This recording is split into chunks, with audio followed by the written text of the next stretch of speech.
Hello friends, welcome back to my Madhuya Mitra channel. Madhuya Mitra চ্যানেলে নতুন একটি ট্যুর অ্যান্ড ট্রাভেল ব্লগে আপনাদের অনেক অনেক স্বাগত।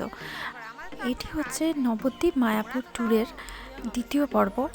প্রথম পর্বে ছিল কলকাতা থেকে আমরা প্রথম নবদ্বীপ চলে এসেছিলাম, আর নবদ্বীপটা ঘুরে আমরা সেদিনকেই দুপুরবেলা নৌকোতে ঘাট পার হয়ে আমরা মায়াপুরে চলে এসেছি। ইস্কনের মন্দিরের ঠিক উল্টো দিকের হোটেলটাও আপনাদের দেখিয়েছিলাম।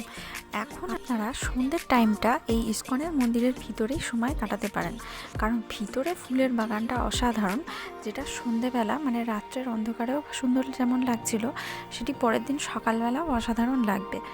আর এই সন্ধেবেলা ইস্কনের মন্দিরে একরকম আরতি হয়, সেই আরতিটা উপভোগ করতে করতে তারপর ইস্কনের মন্দিরের ভিতরটাও আপনারা দেখতে পারেন।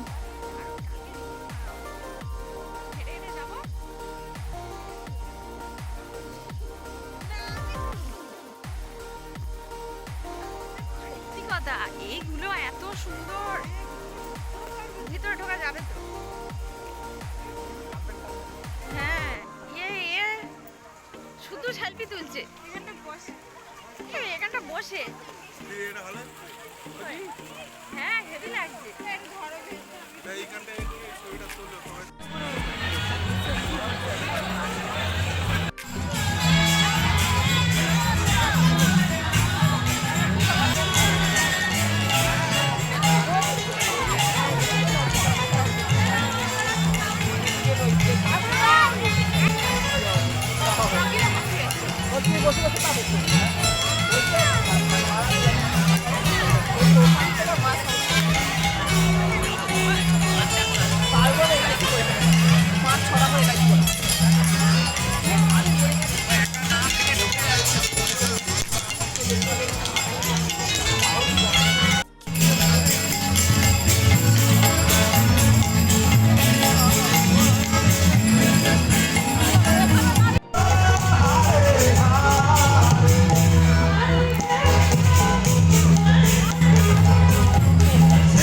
এইভাবেই নবদ্বীপ মায়াপুরের প্রথম দিনটা আমরা কাটিয়ে নিয়েছিলাম।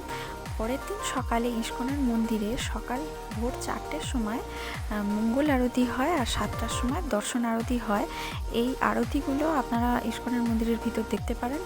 আর আগের দিন ওই যে বলেছিলাম যে ইস্কনের মন্দিরের সকালবেলা সৌন্দর্যটা অসাধারণ, ফুলের বাগান থেকে শুরু করে চারিপাশের পরিবেশটা খুবই মনোমুগ্ধকর।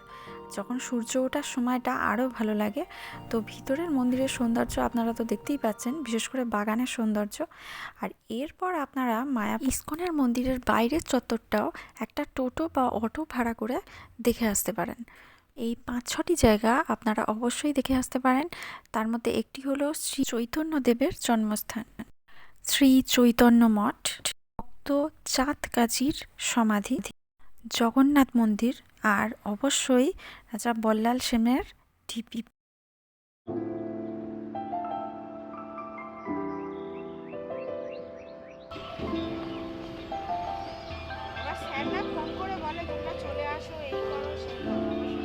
আমরা এখন এখানে আছি।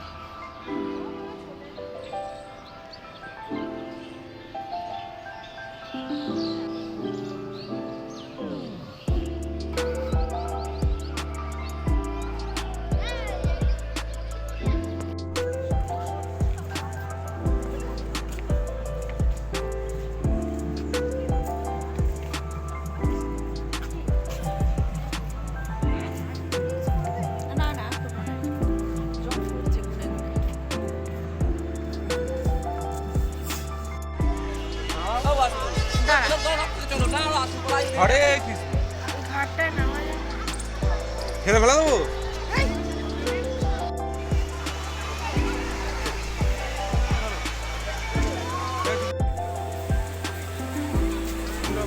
না না, সাজগোজটা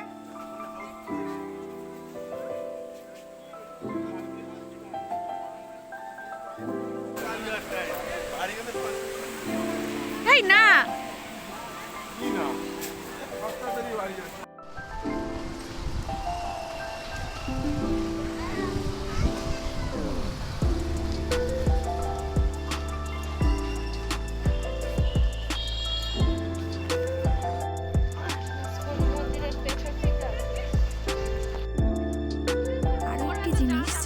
যেতে একদমই মিস করবেন না, সেটা হচ্ছে গোশালা।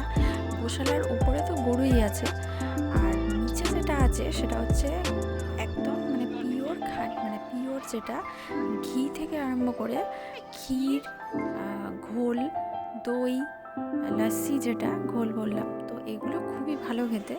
আর লস্যিটা তো অবশ্যই টেস্ট করতে পারেন। আর আমি ওখানে ক্ষীর, লস্যি এই সবগুলোই টেস্ট করেছিলাম, খুবই ভালো খেতে, আপনারাও ট্রাই করবেন। এইদিকে মুখ ঘুরেছে। আর গরুর গাড়ি আপনারা কে কে চড়েছেন? আমি তো চড়িনি। এটা হচ্ছে গরুর গাড়ির চড়ার মজা যদি উপভোগ করতে চান, পুরো গোশালাটা এই গরুর গাড়ি করে 10 টাকা নিয়ে ঘুরিয়ে দেবে। তবে তার জন্য আপনাদের সকাল সকাল যেতে হবে, মানে সকাল 6টা-7টার দিকে ওরা গরুর গাড়িতে করে ঘোরায়। দুপুরে ঘোরাঘুরির পর লাঞ্চ সেরে আপনারা নবদ্বীপ অথবা কৃষ্ণনগর থেকে ট্রেন ধরে নিতে পারেন কলকাতায় ফেরার জন্য।